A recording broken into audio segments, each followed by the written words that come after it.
Assalamualaikum warahmatullahi wabarakatuh. Perkenalkan, nama saya Zafira Halim dengan NIM 0506232101.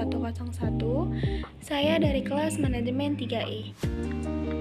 Sesuai dengan judul saya, di sini saya akan menjelaskan tentang peran pemerintah dalam makroekonomi kebijakan fiskal.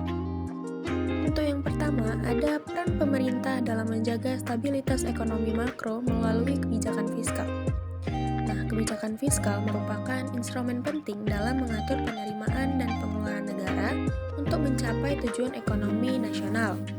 Sejarah kebijakan fiskal dapat ditelusuri sejak zaman kuno, namun penggunaannya secara sistematis baru dimulai pada abad ke-18. Kebijakan fiskal dibagi menjadi dua jenis, yaitu yang pertama ada kebijakan fiskal ekspansif dan kebijakan fiskal kontraktif. Selanjutnya, ada instrumen kebijakan fiskal, yaitu yang pertama ada pajak sebagai sumber utama pendapatan pemerintah, alat pengendali ekonomi, dan faktor kedua ada pengeluaran pemerintah mencakup belanja barang dan jasa, serta belanja pegawai. Untuk yang terakhir ada pinjaman pemerintah, merupakan solusi untuk menutup defisit anggaran ketika pendapatan pajak tidak mencukupi.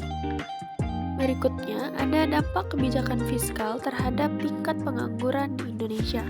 Yang pertama, itu ada kebijakan fiskal dapat membantu menekan tingkat pengangguran melalui peningkatan kesempatan kerja dan kesejahteraan masyarakat. Kemudian, kebijakan fiskal dapat mempengaruhi permintaan agregat dan penawaran, serta meningkatkan kapasitas perekonomian.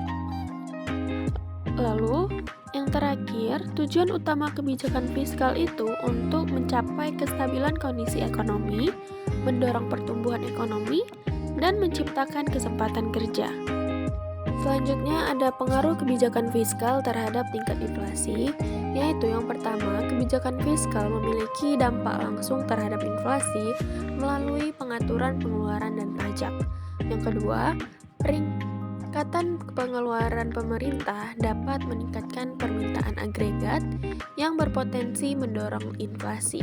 Untuk yang terakhir, sebaliknya, kebijakan fiskal kontraktif dapat digunakan untuk menekan inflasi dengan mengurangi pengeluaran dan meningkatkan pajak. Yang terakhir, ada tantangan dalam menjalankan kebijakan fiskal yang berkelanjutan. Untuk tantangan yang pertama, yaitu ketidakpastian ekonomi global dan domestik menjadi tantangan utama dalam merumuskan kebijakan fiskal, dan ketimpangan pendapatan dan pengangguran yang tinggi memerlukan perhatian khusus dalam perumusan kebijakan. Kemudian yang kedua, ada keterbatasan sumber daya dan utang pemerintah yang meningkat dapat membatasi ruang gerak kebijakan fiskal.